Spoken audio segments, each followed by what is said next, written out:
Hey, it's Tony Brueski, and this is our week in review over the weekend, taking a look back at some of the most compelling conversations and stories that we've covered for you of the last week. Brand new episodes back Monday morning, bright and early, 5 a.m. here on the podcast. This is an examination of the hidden human condition. This is the Hidden Killers podcast with Tony Brueski. We are talking with psychotherapist and author Siobhan Scott today about the recent developments in the Bryan Kohberger case, recently showing up to court in a spiffy new black suit and a big old smirk on his face. I'm curious just the optics of that thus far from a psychological standpoint. What are you making of that, Siobhan? I read into it, which is exactly what I had expected. He's arrogant, he's overconfident, and he's enjoying the process. He's getting lots of attention, and he is so grandiose. I do believe he thinks at this point anyway that he's going to beat this.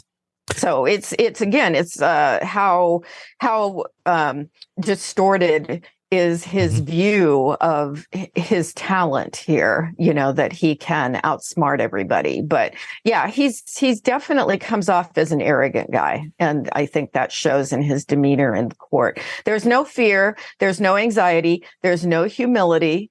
He's got this certain kind of style, and it shows up in the way he presents in court.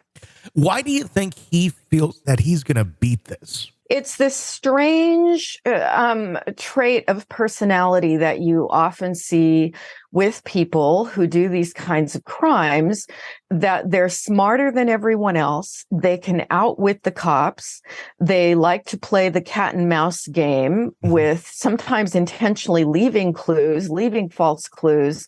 And the game is part of the pleasure for them. It's like, look what I can do, and you guys can't do anything about it.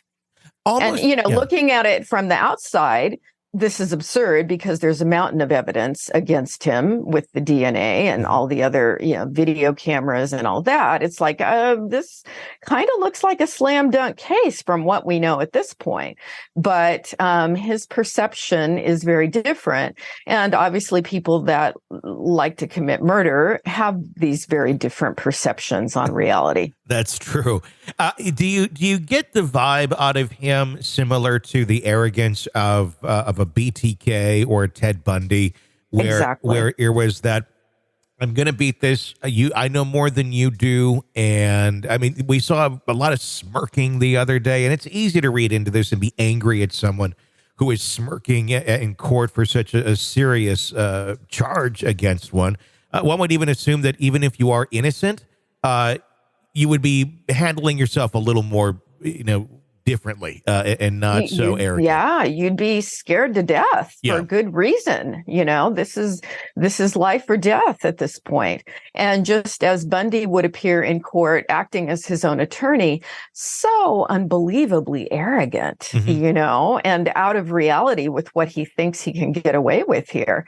But it would not surprise me that Kohberger has a very similar attitude. They're asking for more time to respond to prosecutors' request for an alibi.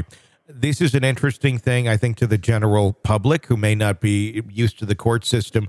But most of us could say, okay, well, where were you on this day or this night? You could probably figure it out and come up with the alibi in less than a day if you really needed to. Especially if you're looking back several months, it may take a little looking.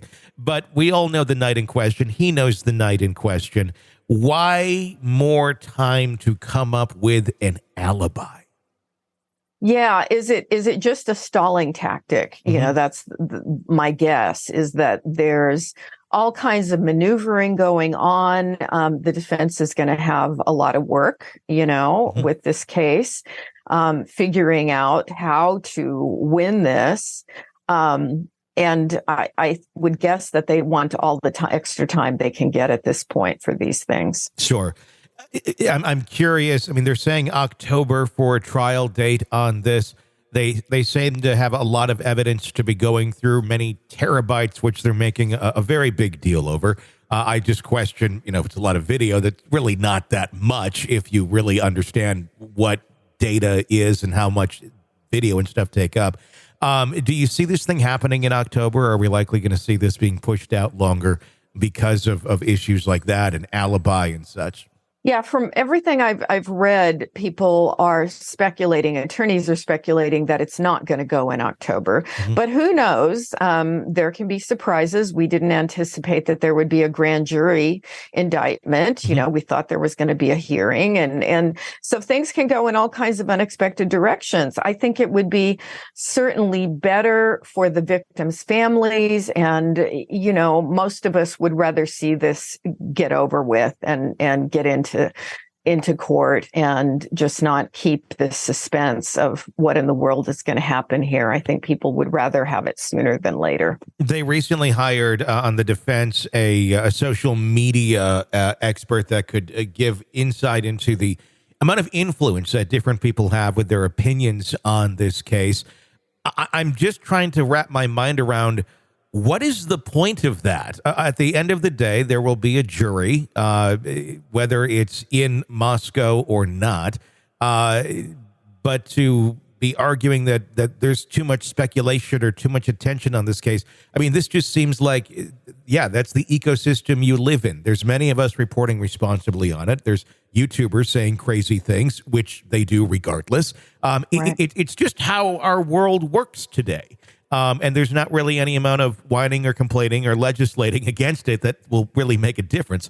I'm curious why that they're trying to make this a big deal in this case, other than maybe saying we need to move it out of the city because maybe the jury pool will be too tainted. Yeah, it does give me the feeling that they're grasping at straws. And unlike the Daybell case where they basically didn't put on a defense at all, it sounds like they're looking for what in the world can we come up with here? Yeah. And, you know, this is just another angle.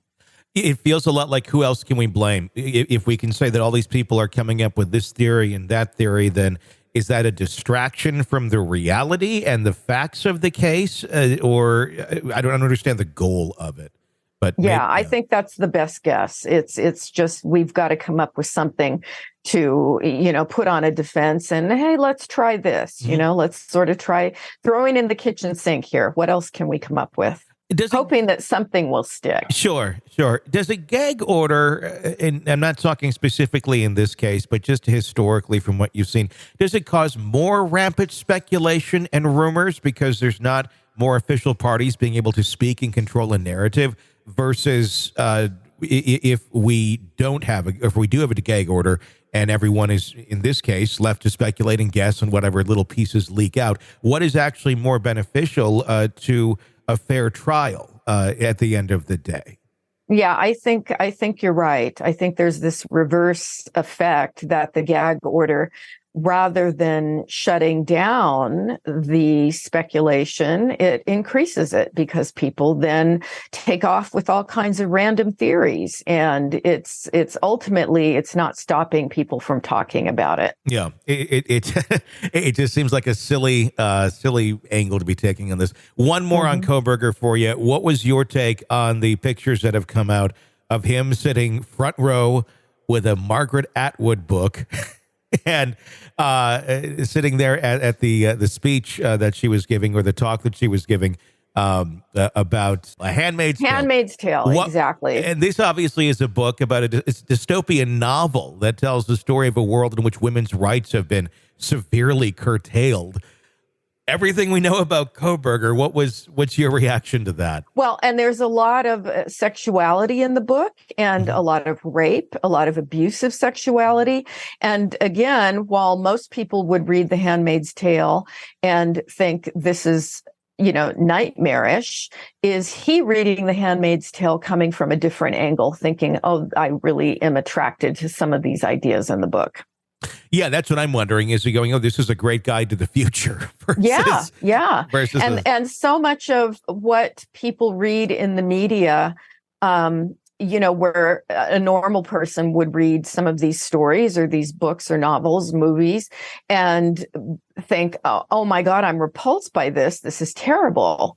A person with a psychopathic bent is reading it going, isn't this cool? and, it's hard, again, for normal people to wrap their head around the aberrant point of view that you see with someone like this. This is an examination of the hidden human condition. This is the Hidden Killers Podcast. The Hidden Killers Podcast. With Tony Brueski. Thank you so much, Siobhan Scott, for your insight onto that. Her book, The Minds of Mass Killers, Understanding and Interrupting the Pathway to Violence.